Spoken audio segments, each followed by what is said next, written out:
Let's get right down to it with Dan Deming of KKM Financial. Dan, what are your three to watch this week? Well, I'll tell you, Angie, moving into this new month, the three things I'm watching this week are market rotation being one of them, as we did see equal weight outperform the rest of the indexes in January. So there could be a continuation of that rotation that really has been a situation where we've seen those big names outperform the last couple of years. But at least in January, we're seeing equal weight showing relative strength. The second thing will be Fed speak throughout the week. We have several Fed speakers that will be talking about policy moving forward. And the third thing will be the jobs data later in the week. How would you grade tech earnings so far? Overall, I think when you look at the tech earnings, Angie, I think, by and large, they've been pretty positive. There's been some outliers, Microsoft being one of them, certainly kind of Apple, not sure how to interpret those.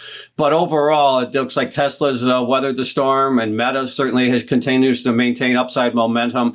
So I think it has been fairly solid. Again, not a big reaction initially, but not a big overreaction. So I think that that's something that the market's still trying to digest, as we are seeing other sectors' earnings coming in stronger than the tech sector in certain respects. Dan, new tariffs set by President Trump happened over the weekend.